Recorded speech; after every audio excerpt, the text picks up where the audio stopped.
Hi friends, welcome to Kannada moral stories. Sandhya ಮತ್ತು ಬಾಬು ಹಳ್ಳಿಯವರಾಗಿದ್ರು.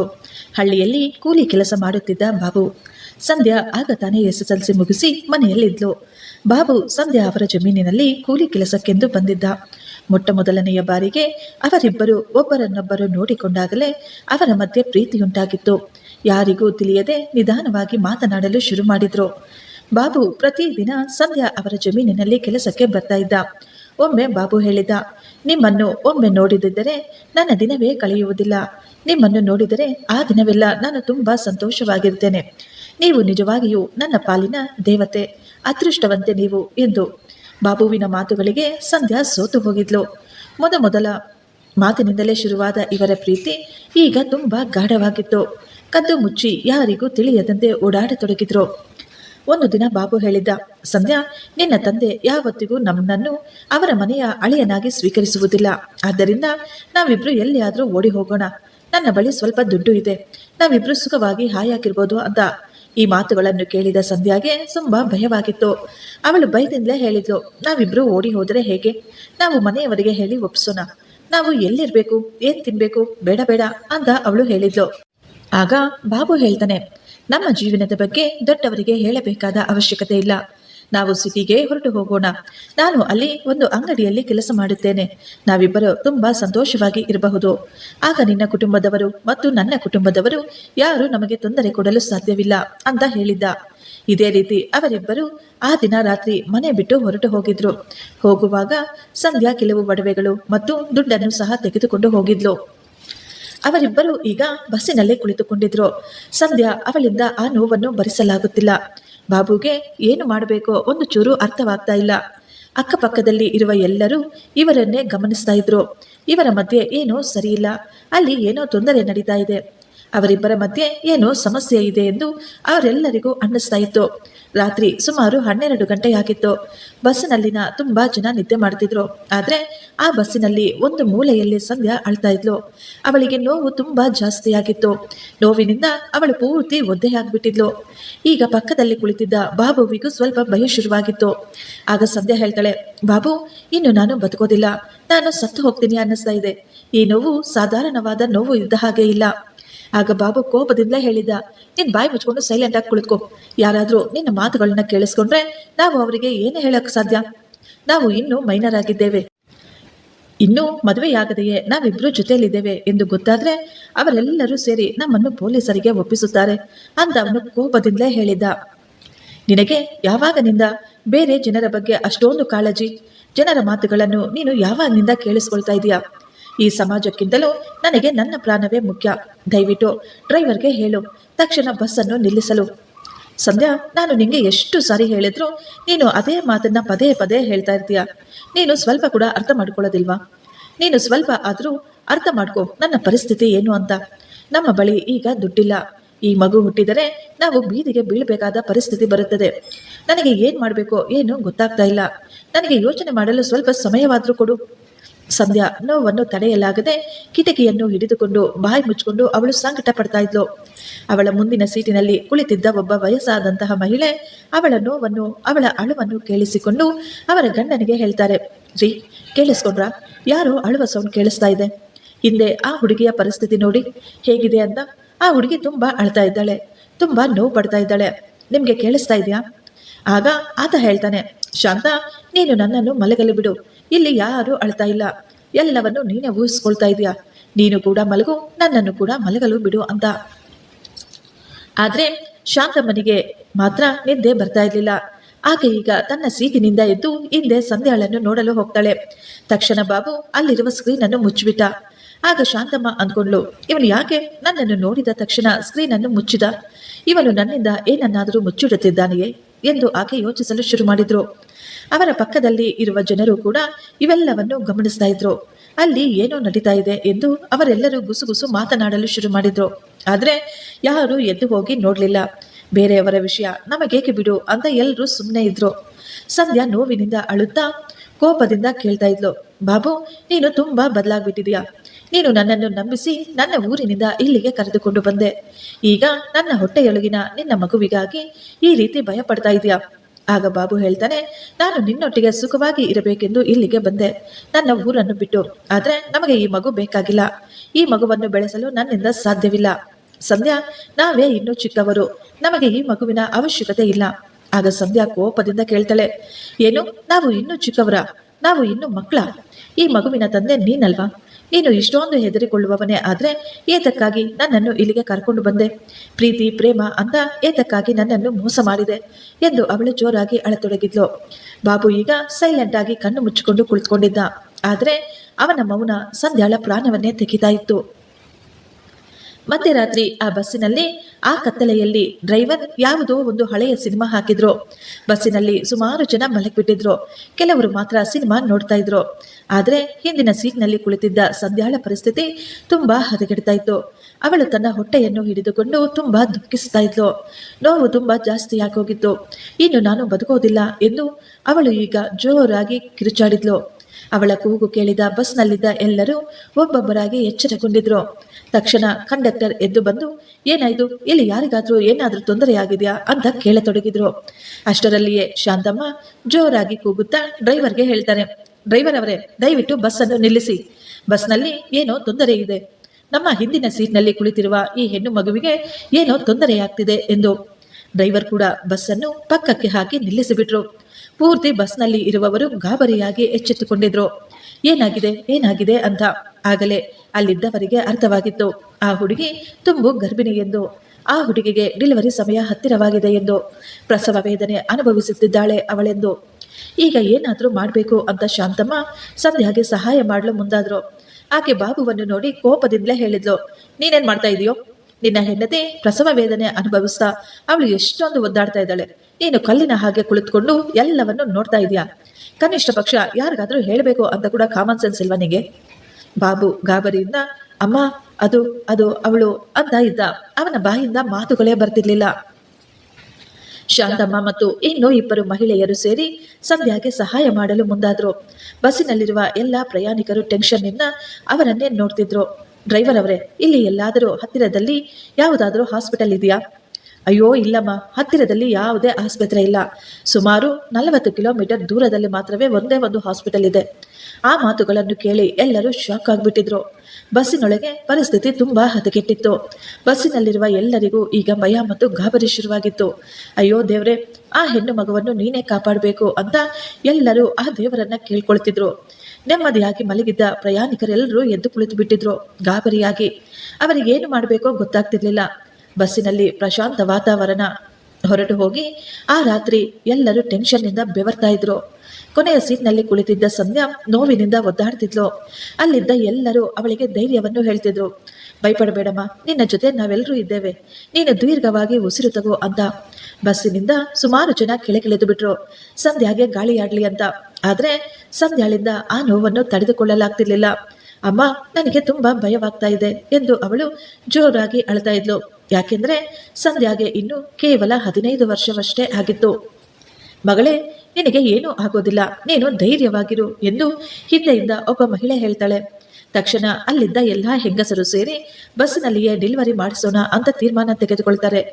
ಅವರ ಸೂಟ್ಕೇಸ್ಗಳಲ್ಲಿ ಇದ್ದ ಬಟ್ಟೆಗಳನ್ನು ತೆಗೆದು ಎಲ್ಲರೂ ಅಡ್ಡವಾಗಿ ಕಟ್ಟಿ ದೇವರ ಮೇಲೆ ಭಾರವನ್ನು ಹಾಕಿ, ದೇವರೇ, ಈ ಮಗುವನ್ನು ಮತ್ತು ಹುಟ್ಟುವ ಆ ಮಗುವನ್ನು ಕೂಡ ನೀನೇ ಕಾಪಾಡಬೇಕು. ಇಡೀ ಬಸ್ಸಿನಲ್ಲಿರುವ ಎಲ್ಲರೂ ಇದೇ ಮಾತು ಕೇಳ್ಕೊಳ್ತಾ ಇದ್ರು. ಬಾಬು ಒಂದು ಮೂಲೆಯಲ್ಲಿ ಕಲ್ಲಿನಂತೆ ನಿಂತ್ಕೊಂಡಿದ್ದ. ಅಲ್ಲಿರುವ ಎಲ್ಲರೂ ಅವನ್ನ ಬೈಕೊಳ್ತಿದ್ರು. ನೀನೇನಾ ಆ ಹುಡುಗಿಯ ಗಂಡ? ಈಗ ಸೈಲೆಂಟ್ ಆಗಿ ಇಲ್ಲಿ ನಿಂತ್ಕೊಂಡು ಅಳ್ತಾ ಇದ್ರೆ ಏನ್ ಪ್ರಯೋಜನ? ನಿನ್ನ ಹೆಂಡತಿ ಇಷ್ಟೊಂದು ನೋವಿನಲ್ಲಿ ಅಳ್ತಾ ಕಷ್ಟಪಡ್ತಿದ್ರೆ ಕನಿಷ್ಠ ಪಕ್ಷ ಯಾರಿಗಾದ್ರೂ ಹೇಳಬೇಕು ಅಂತ ಕೂಡ ನಿನಗೆ ಅನ್ನಿಸ್ಲಿಲ್ವಾ? ಯಾರಿಗಾದರೂ ಕಷ್ಟ ಹೇಳಿಕೊಳ್ಳಲು ನಾಚಿಕೆ ಆಗ್ತಾ ಇದೆಯಾ ನಿಂಗೆ? ಆದ್ರೆ ಬಾಬು ಮಾತ್ರ ಭಯ ಪಟ್ಕೊಳ್ತಾ ಇದ್ದ. ಈ ರೀತಿ ಆಗ್ಬಾರ್ದಾಗಿತ್ತು, ಇದೆಲ್ಲ ಇವರುಗಳಿಗೆ ಗೊತ್ತಾಗಬಾರ್ದಾಗಿತ್ತು ಅಂತ ಅವನಿಗೆ ಈಗ ಸ್ವಲ್ಪ ಗಾಬರಿ ಕೂಡ ಆಗಿತ್ತು. ಸಂಧ್ಯಾ ಈಗ ಆ ಬಸ್ಸಿನಲ್ಲಿಯೇ ಒಂದು ಪುಟ್ಟ ಹೆಣ್ಣು ಮಗುವಿಗೆ ಜನ್ಮ ಕೊಟ್ಟಿದ್ಲು. ಅಲ್ಲಿದ್ದವರೆಲ್ಲರೂ ಈಗ ನಿಟ್ಟುಸಿರಿ ಬಿಟ್ಟಿದ್ರು. ತಾಯಿ ಮತ್ತು ಮಗು ಇಬ್ಬರು ಕ್ಷೇಮವಾಗಿದ್ದಾರೆ ಅಂತ. ಶಾಂತಮ್ಮ ಆ ಮಗುವನ್ನು ಸಂಧ್ಯಾ ಕೈಗೆ ಕೊಟ್ಲು. ಸಂಧ್ಯಾ ಆ ಮಗುವನ್ನು ಪ್ರೀತಿಯಿಂದ ತಬ್ಬಿಕೊಂಡು ಅವಳು ಕಣ್ಣೀರು ಹಾಕ್ತಾ ಇದ್ಲು. ಮಗುವನ್ನು ಎತ್ತಿಕೊಂಡ ತಕ್ಷಣ ಅವಳ ದುಃಖ, ನೋವು ಎಲ್ಲವೂ ಮಾಯವಾಗ್ಬಿಟ್ಟಿತ್ತು. ಅಲ್ಲಿ ಇದ್ದ ಎಲ್ಲಾ ಹೆಂಗಸರು, ಗಂಡಸರು ಎಲ್ಲರೂ ನೆಮ್ಮದಿಯ ನಿಟ್ಟುಸಿರು ಬಿಟ್ಟು ಒಬ್ಬರನ್ನೊಬ್ಬರು ತಬ್ಬಿಕೊಂಡು ಸಂತೋಷಪಟ್ರು. ಅವರೆಲ್ಲರೂ ಈಗ ನೆಮ್ಮದಿಯ ಉಸಿರು ತೆಗೆದುಕೊಂಡಿದ್ರು. ಮಧ್ಯರಾತ್ರಿ ಹೈವೇಯಲ್ಲಿ ಈ ಪರಿಸ್ಥಿತಿಯಲ್ಲಿ ಒಂದು ಮಗು ಸುರಕ್ಷಿತವಾಗಿ ಜನಿಸುವುದೆಂದರೆ ಅದು ಒಂದು ದೊಡ್ಡ ಅದೃಷ್ಟವೇ ಸರಿ, ಅದು ಒಂದು ಪವಾಡವೇ, ಆ ದೇವರ ಕೃಪೆ ಎಂದು ಎಲ್ಲರೂ ಅಂದುಕೊಳ್ತಾ ಇದ್ರು. ಆದರೆ ಈ ಸಂತೋಷ ಬಾಬುವಿನ ಮುಖದಲ್ಲಿ ಕಾಣಿಸ್ಲಿಲ್ಲ. ಅವನು ತುಂಬಾ ಹೆದರ್ಕೊಂಡಿದ್ದ. ಈಗ ನಾನೇನು ಮಾಡಬೇಕು? ಈ ಮಗು ನಮ್ಮಿಬ್ಬರ ಜೀವನವನ್ನು, ನಮ್ಮ ಸಂತೋಷವನ್ನು ಹಾಳು ಮಾಡಿಬಿಡ್ತು. ಈ ಮಗು ಹುಟ್ಟುವುದು ಯಾರಿಗೂ ಗೊತ್ತಾಗಬಾರ್ದು ಅನ್ಕೊಂಡಿದ್ದೆ. ಆದರೆ ಈಗ ಈ ಬಸ್ಸಿನಲ್ಲಿರುವ ಎಲ್ರಿಗೂ ಗೊತ್ತಾಗ್ಬಿಟ್ಟಿದೆ. ಇನ್ನು ಮುಂದೆ ಈ ಪ್ರಪಂಚಕ್ಕೆ ಗೊತ್ತಾದ್ರೆ ಇನ್ನು ನಾವು ತುಂಬಾ ಕಷ್ಟಗಳನ್ನು ಎದುರಿಸಬೇಕಾಗಿ ಬರುತ್ತದೆ ಅಂತ ಅವನು ಯೋಚಿಸುತ್ತಿದ್ದ. ಅಷ್ಟರಲ್ಲಿಯೇ ಶಾಂತಮ್ಮ ಅವನ ಬಳಿ ಬಂದು, ಏ ಹುಡುಗ, ನಿನಗೆ ಮುದ್ದಾದ ಮಹಾಲಕ್ಷ್ಮಿ ಹುಟ್ಟಿದ್ದಾಳೆ. ನಿನಗೆ ಗೊತ್ತಾ ನಿನ್ನ ಮಗಳು ಎಷ್ಟು ಅದೃಷ್ಟವಂತೆ ಅಂತ? ಜೀವನ ಪರ್ಯಂತ ಈ ದಿನ, ಈ ಕ್ಷಣ ನಿನಗೆ ಮತ್ತು ನಮಗೆ ಖಂಡಿತ ನೆನಪಿರುತ್ತದೆ. ಈಗ ಬಾಬು ಅವರ ಮುಂದೆ ನಾಟಕವಾಗಿ ನಗ್ತಾನೆ. ಆದರೆ ಅವನ ಮನಸ್ಸಿನೊಳಗೆ ಒಂದು ಷಡ್ಯಂತ್ರ ರೂಪಿಸುತ್ತಿದ್ದ. ಅವನು ಹಳೆಯದೆಲ್ಲವನ್ನು ನೆನೆಸಿಕೊಳ್ತಿದ್ದ. ಸೈಲೆಂಟ್ ಆಗಿ ಯಾರಿಗೂ ಗೊತ್ತಾಗದಂತೆ ಸಂಧ್ಯಾಳನ್ನು ಸಿಟಿಗೆ ಕರೆದುಕೊಂಡು ಬಂದಿದ್ದ. ಗೆಳೆಯರ ಸಹಾಯದಿಂದ ಅವನು ಒಂದು ಸಣ್ಣ ರೂಮನ್ನು ಬಾಡಿಗೆಗೆ ಪಡೆದುಕೊಂಡಿದ್ದ. ಮೊದಲು ಎಲ್ಲವೂ ತುಂಬಾ ಸುಂದರವಾಗಿತ್ತು. ದಿನಗಳು ಕಳೆದಂತೆ ಅವರ ಬಳಿ ಇದ್ದ ದುಡ್ಡು, ಒಡವೆಗಳು ಎಲ್ಲವೂ ಈಗ ಖಾಲಿಯಾಗಿತ್ತು. ಅವನು ಕೆಲಸಕ್ಕೆ ಪ್ರಯತ್ನ ಪಟ್ಟು ಅವನಿಗೆ ಸಾಕಾಗಿ ಹೋಗಿತ್ತು. ಅವನು ಪ್ರತಿದಿನ ಯಾವುದಾದರೂ ಸಣ್ಣ ಪುಟ್ಟ ಕೆಲಸ ಮಾಡ್ತಾ ಇದ್ದ. ಅದರಿಂದ ಬರುವ ದುಡ್ಡು ಅವರಿಗೆ ಯಾವುದಕ್ಕೂ ಸಾಕಾಗ್ತಾ ಇರಲಿಲ್ಲ. ಸಂಧ್ಯಾ ಗರ್ಭಿಣಿ ಎಂದು ಅವರಿಗೆ ತುಂಬಾ ನಿಧಾನವಾಗಿ ಗೊತ್ತಾಗಿತ್ತು.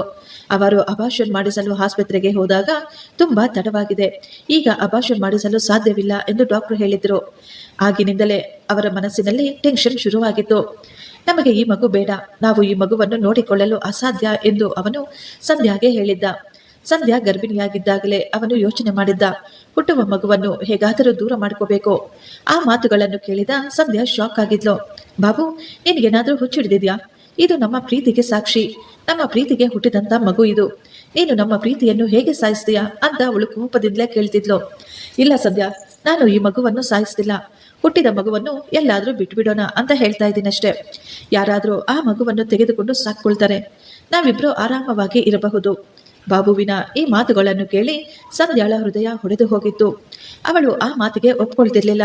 ಅವರಿಬ್ಬರ ಮಧ್ಯೆ ಇದೇ ಮಾತುಗಳಿಂದ ಪ್ರತಿನಿತ್ಯ ಗಲಾಟೆಗಳಾಗ್ತಿದ್ವು. ಆ ಊರಿನಲ್ಲಿ ಯಾರಿಗೂ ಈ ವಿಷಯ ತಿಳಿಯಬಾರದೆಂದು ಅವನು ಈಗ ಬೇರೆ ಊರಿಗೆ ಪ್ರಯಾಣ ಬೆಳೆಸಿದ್ದ. ಅಲ್ಲಿ ತನ್ನ ಯೋಚನೆಯನ್ನು ಕಾರ್ಯರೂಪಕ್ಕೆ ತರೋಣ ಅಂತ. ಅಷ್ಟರಲ್ಲಿಯೇ ಬಸ್ನಲ್ಲಿ ಈ ರೀತಿಯಾಗಿ ಹೋಯಿತು. ಮಗು ಹುಟ್ಟಿದ ನಂತರ ಮತ್ತೆ ಎಲ್ಲರೂ ಅವರವರ ಸೀಟುಗಳಲ್ಲಿ ಕುಳಿತುಕೊಂಡು ಪ್ರಯಾಣವನ್ನು ಮುಂದುವರೆಸಿದರು. ಹೊರಗೆ ನಿಧಾನವಾಗಿ ಮಳೆ ಸುರಿಯುತ್ತಿತ್ತು.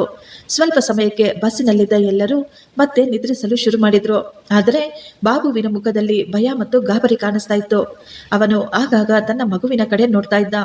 ಅವನ ಮನಸ್ಸಿನಲ್ಲಿ ಅಂದುಕೊಳ್ತಾ ಇದ್ದ, ಇದು ನಮ್ಮ ಜೊತೆ ಇದ್ದರೆ ನಮ್ಮ ಜೀವನ ಸರ್ವನಾಶವಾಗಿ ಹೋಗುತ್ತದೆ. ನಮಗೆ ಮದುವೆ ಆಗಿಲ್ಲ, ಕೈಯಲ್ಲಿ ದುಡ್ಡು ಬೇರೆ ಇಲ್ಲ, ಕೆಲಸ ಕಾರ್ಯ ಏನೂ ಇಲ್ಲ. ಈ ಮಗುವಿನಿಂದ ನಮ್ಮ ಜೀವನ ಹಾಳಾಗಿ ಹೋಗುತ್ತದೆ. ಈ ಮಗುವನ್ನು ಹೇಗಾದರೂ ದೂರ ಮಾಡಿಕೊಳ್ಬೇಕು, ಇಲ್ಲದಿದ್ದರೆ ನಮ್ಮಿಂದ ಬದುಕಲು ಸಾಧ್ಯವಿಲ್ಲ ಎಂದು ಅವನು ತುಂಬಾ ಕ್ರೂರವಾಗಿ ಯೋಚಿಸುತ್ತಿದ್ದ. ಅವನ ಕಣ್ಣುಗಳಲ್ಲಿ ಈಗ ಕೋಪ ಮತ್ತು ಆಕ್ರೋಶ ಕಾಣಿಸುತ್ತಿತ್ತು. ಪಕ್ಕದಲ್ಲಿದ್ದ ಸಂಧ್ಯಾ ತನ್ನ ಮಗುವನ್ನು ತಪ್ಪಿಕೊಂಡು ಮಲಗಿದ್ಲು. ಆದರೆ ಹೆರಿಗೆ ಮಾಡಿಸಿದ ಶಾಂತಮ್ಮ ಇವರ ಮೇಲೆ ಏನೋ ಅನುಮಾನ ಬಂದಿತ್ತು ಆಕೆಗೆ.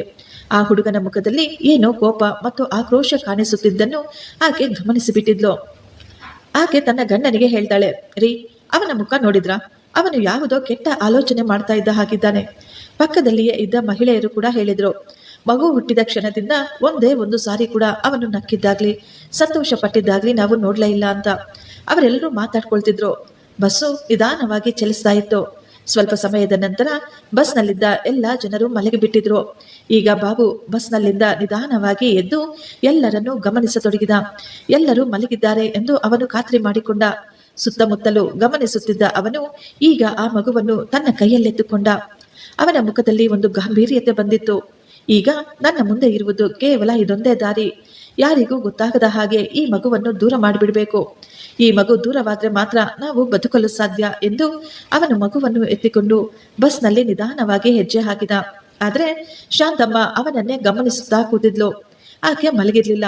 ಬಾಬು ಆ ಮಗುವನ್ನು ಬಸ್ಸಿನ ಕಿಟಕಿಯಿಂದ ಬಿಸಾಕಲು ಪ್ರಯತ್ನಿಸಿದಾಗ ಮಗು ಅವನ ಕೈ ಬೆರಳನ್ನು ಗಟ್ಟಿಯಾಗಿ ಹಿಡಿದುಕೊಂಡಿತ್ತು. ಅದನ್ನು ಶಾಂತಮ್ಮ ಈಗ ನೋಡಿದ್ಲು.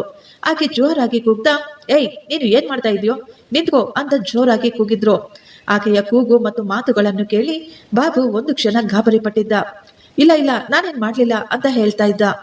ಈಗ ಶಾಂತಮ್ಮ, ಏನದು, ಎಳೆಯ ಮಗು, ಇನ್ನು ಈಗ ತಾನೇ ಈ ಭೂಮಿಗೆ ಬಂದಿದೆ, ಅದನ್ನು ಸಾಯಿಸ್ಬಿಡ್ತೀಯಾ? ನೀನು ಮನುಷ್ಯನ ಅಥವಾ ರಾಕ್ಷಸನ? ಆಕೆಯ ಕೂಗಾಟವನ್ನು ಕೇಳಿದ ಎಲ್ಲರೂ ಈಗ ಎಚ್ಚರಗೊಂಡಿದ್ರು. ಏನಾಯ್ತು ಏನಾಯ್ತು ಅಂತ ಎಲ್ಲರೂ ಕೇಳ್ತಾರೆ. ಆಗ ಶಾಂತಮ್ಮ, ಇವನು ಈ ಮಗುವನ್ನು ಕಿಟಕಿಯಿಂದ ಕೆಳಗಡೆ ಬಿಸಾಕ್ತಾ ಇದ್ದಾನೆ ಅಂತ ಹೇಳಿದ್ಲು. ಎಲ್ಲರೂ ಅವನನ್ನು ಹಿಡಿದುಕೊಂಡು, ನೀನು ಇಷ್ಟು ಕೆಟ್ಟವನ, ಏತಕ್ಕಾಗಿ ಈ ರೀತಿ ಮಾಡ್ತಾ ಇದೀಯಾ ಅಂತ ಕೇಳುತ್ತಾ ಎರಡೆರಡು ಬಾರಿಸುತ್ತಾರೆ. ಈ ಶಬ್ದಗಳಿಂದ ಸಂಧ್ಯಾ ಕೂಡ ಈಗ ಎಚ್ಚರವಾಗಿದ್ಲು. ಅವಳು ತನ್ನ ಸೀಟಿನಿಂದ ನಿಧಾನವಾಗಿ ಎದ್ದು ಬಂದಿದ್ಲು. ಸಂಧ್ಯಾಗೆ ಈಗ ಎಲ್ಲವೂ ಅರ್ಥವಾಗಿತ್ತು. ಸಂಧ್ಯಾ ಅಳುತ್ತಾ, ಬಾಬು, ಇಷ್ಟು ಕೆಟ್ಟ ಕೆಲಸ ಮಾಡಲು ನಿನ್ನ ಮನಸ್ಸು ಹೇಗೆ ಒಪ್ಪಿಕೊಂಡಿತು? ನಮ್ಮ ಮಗುವಿನ ಜೊತೆ ಈ ರೀತಿ ಮಾಡಬೇಡ ಅಂತ ನಾನು ನಿನಗೆ ಎಷ್ಟು ಸಾರಿ ಹೇಳಿದೆ. ನಿನಗೆ ಜೀವದ ಬೆಲೆ ಗೊತ್ತಿಲ್ಲವೇ ಎಂದು ಅವಳು ಜೋರಾಗಿ ಅಳತೊಡಗಿದ್ಲು. ಬಾಬು ತಲೆ ತಗ್ಗಿಸಿಕೊಂಡು ನಿಂತಿದ್ದ. ಅವನು ಈಗ ಅಳ್ತಾ ಹೇಳಿದ್ದ, ನನಗೆ ಹೆದರಿಕೆಯಾಗಿತ್ತು. ಈ ಮಗು ನಮ್ಮ ಜೊತೆಯಲ್ಲಿ ಇದ್ರೆ ನಾವು ಸಂತೋಷದಿಂದ ಇರಲು ಸಾಧ್ಯವಿಲ್ಲ, ನಮ್ಮಿಂದ ಸುಖವಾಗಿ ಜೀವಿಸಲು ಸಾಧ್ಯವಿಲ್ಲ ಅಂತ. ನಿನಗೆ ಈ ಮಗು ಬೇಡ ಅಂದ್ರೆ ಬಿಟ್ಬಿಡು, ಪರವಾಗಿಲ್ಲ, ನಾನು ಈ ಮಗುವನ್ನ ಸಾಕ್ಕೊಳ್ತೀನಿ. ದಯವಿಟ್ಟು ನೀನು ನನ್ನ ಮಗುವನ್ನು ಕೊಲ್ಲಬೇಕು ಅಂತ ಯೋಚಿಸಬೇಡ. ನಾವು ಮಾಡಿದ ತಪ್ಪಿಗೆ ಈಗ ಹುಟ್ಟಿದ ಮಗುವು ನಾವು ಯಾಕೆ ಬಲಿ ಕೊಡಬೇಕು? ನಾವು ತಾನೇ ತಪ್ಪು ಮಾಡಿದ್ದು. ಹಿಂದೆ ಮುಂದೆ ಯೋಚಿಸದೆ ನಮ್ಮ ಜೀವನ ಏನಾಗುತ್ತದೆ ಎನ್ನುವ ಆಲೋಚನೆ ಕೂಡ ಇಲ್ಲದೆ ನಾವು ಆತರ ಪಟ್ಟು ತಪ್ಪಾದ ಕೆಲಸ ಮಾಡಿದ್ದು. ನಮ್ಮ ತಪ್ಪು ಅದು. ಈ ಮಗುವಿನ ತಪ್ಪೇನಿದೆ ಹೇಳು? ಈ ಮಗು ಏತಕ್ಕಾಗಿ ಸಾಯ್ಬೇಕು? ನಿಜವಾಗಿಯೂ ಸಾಯ್ಬೇಕಾಗಿ ಬಂದ್ರೆ ಅದು ನಾವಿಬ್ರು ಸಾಯ್ಬೇಕು, ಮಗು ಅಲ್ಲ ಅಂತ ಹೇಳತೊಡಗಿದ್ಲು. ಆಗ ಅಲ್ಲಿದ್ದ ಒಬ್ಬ ವಯಸ್ಸಾದಂತಹ ಮುದುಕ ಬಂದು ಹೇಳಿದ, ಮಗ, ನಿನಗೆ ಸ್ವಲ್ಪ ಕೂಡ ಮನಸಾಕ್ಷಿ ಅನ್ನುವುದಿಲ್ವಾ? ಒಂದು ತಾಯಿ ಎಷ್ಟು ಕಷ್ಟಪಟ್ಟು ಒಂದು ಮಗುವಿಗೆ ಜನ್ಮ ಕೊಡ್ತಾಳೆ ಗೊತ್ತಾ? ನಿನ್ನ ಹೆಂಡತಿ ಎಷ್ಟು ನೋವು ಅನುಭವಿಸಿದಳೋ ಅದೆಲ್ಲವನ್ನು ನೋಡಿದ ಮೇಲೆ ಕೂಡ ಆ ಮಗುವನ್ನು ಸಾಯಿಸಲು ಹೇಗೆ ತಾನೇ ಮುಂದಾದೆ ನೀನು? ಅಲ್ಲಿದ್ದ ಎಲ್ಲರೂ ಬಾಬುವನ್ನು ಬೈಯಲು ಶುರು ಮಾಡಿದ್ರು. ಎಲ್ಲವನ್ನು ಕೇಳಿಸಿಕೊಂಡ ಡ್ರೈವರ್ ಬಸ್ ಅನ್ನು ಸೈಡಿಗೆ ಹಾಕಿ ಹಿಂದೆ ಬಂದು ಅವರನ್ನು ಬೈಯುತ್ತಾ, ನಡೀರಿ, ನಾನು ನಿಮ್ಮನ್ನು ತಕ್ಷಣ ಪೊಲೀಸ್ ಸ್ಟೇಷನ್ಗೆ ಕರೆದುಕೊಂಡು ಹೋಗುತ್ತೇನೆ ಅಂತ ಹೇಳಿದ. ಆಗ ಬಾಬು ಭಯದಿಂದಲೇ ತಲೆ ತಗ್ಗಿಸಿಕೊಂಡು ನಿಂತಿದ್ದ. ಸಂಧ್ಯಾ ಅಳ್ತಾ ಇದ್ಲು. ಅಕ್ಕಪಕ್ಕದಲ್ಲಿರುವ ಎಲ್ಲರೂ ಅವಳನ್ನು ಸಮಾಧಾನ ಮಾಡ್ತಿದ್ರು. ಆಗ ಅವರೆಲ್ಲರೂ ಕೇಳ್ತಾರೆ, ಇಷ್ಟಕ್ಕೂ ನೀವಿಬ್ರು ಯಾರು? ನೀವು ಎಲ್ಲಿಗಾದ್ರೂ ಓಡಿ ಹೋಗ್ತಾ ಇದ್ದೀರಾ? ನಿಮ್ಮ ಜೊತೆ ಏನು ನಡೆಯಿತು ಅಂತ. ಆಗ ಸಂಧ್ಯಾ ಕಣ್ಣೀರಿನಿಂದ ತಮ್ಮ ಕಥೆಯನ್ನು ಹೇಳ್ತಾಳೆ. ಅಮ್ಮ, ನಾವು ನಮ್ಮ ಮನೆಯಿಂದ ಓಡಿ ಬಂದಿದ್ವಿ. ನಮ್ಮ ತಂದೆ ತಾಯಿ ಈ ಮದುವೆಗೆ ಒಪ್ಪಿಕೊಳ್ಳುವುದಿಲ್ಲ ಅಂತ ನಾನು ಇವನನ್ನು ನಂಬಿ ಇವನ ಹಿಂದೆ ಬಂದಿದ್ದೆ. ಇಲ್ಲಿಗೆ ಬಂದ ನಂತರ ನಮಗೆ ಕೆಲಸ ಸಿಗ್ಲಿಲ್ಲ. ನಮ್ಮ ಬಳಿ ಇದ್ದ ಎಲ್ಲ ದುಡ್ಡು ಖಾಲಿ ಆಗೋಯ್ತು. ಈಗ ನಮ್ಮ ಬಳಿ ಯಾವುದೇ ದುಡ್ಡು ಸಹ ಉಳಿದಿಲ್ಲ. ಈ ಮಗು ಹುಟ್ಟಿದರೆ ನಮ್ಮ ಜೀವನ ಇನ್ನೂ ಹದಗೆಡುತ್ತದೆ ಎಂದು ಭಯಪಟ್ಟು ಅವನು ಈ ರೀತಿ ಕೆಲಸ ಮಾಡಲು ಮುಂದಾಗಿದ್ದಾನೆ. ಬಸ್ಸಿನಲ್ಲಿದ್ದ ಎಲ್ಲರೂ ಒಂದು ಕ್ಷಣ ಮೌನವಾಗಿ ಅವರ ಕಥೆಯನ್ನೇ ಕೇಳತೊಡಗಿದ್ರು. ಬಸ್ಸಿನಲ್ಲಿ ಸ್ವಲ್ಪ ಸಮಯ ನಿಶಬ್ದ ಆವರಿಸಿತ್ತು. ಆಗ ಅವರೆಲ್ಲರೂ ಹೇಳ್ತಾರೆ, ಓದುವ ವಯಸ್ಸಿನಲ್ಲಿ ಓಡು ಬಂದು ತಪ್ಪು ಮಾಡಿದ್ದು ನೀವು. ಈಗ ತಾನೇ ಈ ಲೋಕಕ್ಕೆ ಬಂದ, ಇನ್ನು ಕಣ್ಣು ಸಹ ಬಿಡದ ಆ ಮಗುವಿನ ತಪ್ಪೇನಿದೆ? ಅದು ಏನು ತಪ್ಪು ಮಾಡಿದೆ? ಈ ಮಗುವಿಗೆ ಯಾಕೆ ಇಷ್ಟೊಂದು ಶಿಕ್ಷೆ ಹಾಕ್ತಾ ಇದ್ದೀರಾ? ನಡೆದಿದ್ದೇನೋ ನಡೆದೋಯ್ತು. ಇನ್ನು ಮುಂದೆ ನೀವು ನಿಮ್ಮ ಜೀವನವನ್ನು ಹೇಗೆ ಸರಿ ಮಾಡಿಕೊಳ್ಳಬೇಕು ಅನ್ನೋದನ್ನ ಯೋಚಿಸಿ. ನಿಮ್ಮ ಮಗುವಿಗೆ ಒಳ್ಳೆಯ ಜೀವನವನ್ನು ಹೇಗೆ ರೂಪಿಸಿಕೊಡಬೇಕು ಎನ್ನುವುದನ್ನು ಯೋಚಿಸಿ. ಮೊದಲು ನೀವು ಇಲ್ಲಿಂದ ನಿಮ್ಮ ತಂದೆ ತಾಯಿಯ ಬಳಿ ಹೋಗಿ ಅವರ ಬಳಿ ಕ್ಷಮಾಪಣೆಯನ್ನು ಕೇಳಿಕೊಳ್ಳಿ ಎಂದು ಎಲ್ಲರೂ ಬುದ್ಧಿ ಹೇಳಿದ್ರು. ಸಂಧ್ಯಾ ತನ್ನ ಮಗುವನ್ನು ತಪ್ಪಿಕೊಂಡು ಅಳ್ತಾ ಕೂತಿದ್ಲು. ಬಾಬು ಸೈಲೆಂಟ್ ಆಗಿ ತಲೆ ಬಗ್ಗಿಸಿಕೊಂಡು ಕುಳಿತಿದ್ದ. ಅವನು ಈಗ, ನಾನು ತಪ್ಪು ಮಾಡಿಬಿಟ್ಟೆ. ಇನ್ನು ಮುಂದೆ ಈ ಮಗುವನ್ನು ನಾನು ತುಂಬಾ ಪ್ರೀತಿಯಿಂದ ನೋಡ್ಕೊಳ್ತೇನೆ. ಮುಂದೆ ಯಾವತ್ತೂ ಈ ರೀತಿಯಾದಂತಹ ಕೆಲಸವನ್ನು ನಾನು ಮಾಡುವುದಿಲ್ಲ ಎಂದು ಪಶ್ಚಾತ್ತಾಪ ಪಡ್ತಾ ಇದ್ದ. ನಿಧಾನವಾಗಿ ಈಗ ಬೆಳಕರಿಯುತ್ತಿತ್ತು. ಬಸ್ನಲ್ಲಿ ಈಗ ಎಲ್ಲರಿಗೂ ನಿದ್ದೆ ಹೊರಟು ಹೋಗಿತ್ತು. ಯಾರೂ ಕಣ್ಣನ್ನು ಸಹ ಮುಚ್ಚುತ್ತಿರಲಿಲ್ಲ. ಬಸ್ಸಿನಲ್ಲಿರುವ ಎಲ್ಲರೂ ಆ ಮಗುವನ್ನು ಸ್ವಲ್ಪ ಸ್ವಲ್ಪ ಸಮಯ ಆಡಿಸ್ತಾ ಇದ್ರು. ಆಗ ಅಲ್ಲಿದ್ದ ಒಬ್ಬ ವಯಸ್ಸಾದ ಮಹಿಳೆ ಹೇಳ್ತಾಳೆ, ಈ ದಿನ ಒಂದು ದೊಡ್ಡ ಪಾಪ, ಒಂದು ಅನ್ಯಾಯವಾಗದ ಹಾಗೆ ಈ ಬಸ್ಸು ಕಾಪಾಡಿದೆ. ಈ ರಾತ್ರಿ ಈ ಮಗುವಿಗೆ 2 ಬಾರಿ ಜೀವನ ದಾನ ಕೊಟ್ಟಿದೆ ಈ ಬಸ್ಸು. ಆಗ ಸಂಧ್ಯಾ ಕಣ್ಣೀರಿನಿಂದಲೇ ಹೇಳಿದ್ದು, ನಾನು ತುಂಬಾ ದೊಡ್ಡ ತಪ್ಪು ಮಾಡಿಬಿಟ್ಟೆ. ನನ್ನ ತಂದೆ ತಾಯಿಗೆ ಹೇಳಿದೆ, ಪ್ರೀತಿ ಪ್ರೇಮ ಎಂದು ಇವನನ್ನು ನಂಬಿ ಬಂದೆ. ನನ್ನನ್ನು ಎಷ್ಟೋ ಪ್ರೀತಿಯಿಂದ ಸಾಕಿ ಬೆಳೆಸಿದ ನನ್ನ ತಂದೆ ತಾಯಿಯ ಪ್ರೀತಿ ಏನು ಅಂತ ನನಗೆ ಈಗ ಅರ್ಥವಾಯಿತು. ಬಾಬು ಕೂಡ ತಲೆ ತಗ್ಗಿಸಿಕೊಂಡು ಹೇಳಿದ, ನನಗೆ ಕೂಡ ಅರ್ಥವಾಯಿತು ನಾನು ಮಾಡಿದ ತಪ್ಪೇನಂತ. ಸರಿಯಾದ ವಿದ್ಯೆ ಇಲ್ಲದೆ, ಉದ್ಯೋಗ ಕೂಡ ಇಲ್ಲದೆ, ಮನೆ ಮಠ ಏನೂ ಇಲ್ಲದೆ ಪ್ರೀತಿ ಪ್ರೇಮ ಅಂತ ಓಡಿ ಬಂದು ಒಂದು ಮಗುವಿಗೆ ತಂದೆಯಾಗಿದ್ದೆ. ನಾನು ಎಷ್ಟು ದೊಡ್ಡ ಪಾಪವನ್ನು ಮಾಡಿದ್ದೇನೆ. ನಮ್ಮನ್ನು ಹೆತ್ತು ಹೊತ್ತು ಸಾಕಿ ಬೆಳೆಸಿದ ತಂದೆ ತಾಯಿಯನ್ನು ನಾವು ದೂರ ಮಾಡಿಕೊಂಡು ಈ ರೀತಿ ಓಡಿ ಬರುವುದು ನಾವು ಮಾಡಿದ ಮಹಾ ಅಪರಾಧವೆಂದು ನಮಗೆ ಈಗ ಅರ್ಥವಾಯಿತು ಎಂದು ಬಾಬು ಕೂಡ ಕಣ್ಣೀರು ಹಾಕ್ದ. ಇನ್ನು ಮುಂದೆ ನನ್ನ ಜೀವನದ ಒಂದೇ ಒಂದು ಗುರಿ, ನಾನು ಮೊದಲು ಜೀವನದಲ್ಲಿ ಸ್ಥಿರವಾಗಿ ನಿಂತ್ಕೋಬೇಕು. ನನ್ನ ಹೆಂಡತಿ ಮಕ್ಕಳಿಗೆ ಒಂದು ಸುಂದರವಾದ ಜೀವನವನ್ನು ಏರ್ಪಾಟು ಮಾಡಿಕೊಡಬೇಕು. ನಾನು ಈ ಕೆಲಸವನ್ನು ಖಂಡಿತ ಮಾಡುತ್ತೇನೆ ಎಂದು ನಿಮಗೆಲ್ಲ ಪ್ರಮಾಣ ಮಾಡ್ತಾ ಇದ್ದೇನೆ. ಅವರುಗಳು ಈಗ ಜನರ ಮತ್ತು ಪೊಲೀಸರ ಸಹಾಯದಿಂದ ತಮ್ಮ ತಂದೆ ತಾಯಿಯ ಬಳಿ ಹೋಗಿ ತಲುಪಬೇಕೆಂದು ತೀರ್ಮಾನ ಮಾಡಿಕೊಂಡ್ರು. ಫ್ರೆಂಡ್ಸ್, ಈ ಸ್ಟೋರಿ ನಿಮಗೆ ಇಷ್ಟವಾಗಿದ್ದರೆ ಒಂದು ಲೈಕ್ ಮಾಡಿ ಮತ್ತು ನಮ್ಮ ಚಾನಲನ್ನು ಸಬ್ಸ್ಕ್ರೈಬ್ ಮಾಡಿಕೊಳ್ಳಿ. Thank you. ಧನ್ಯವಾದಗಳು.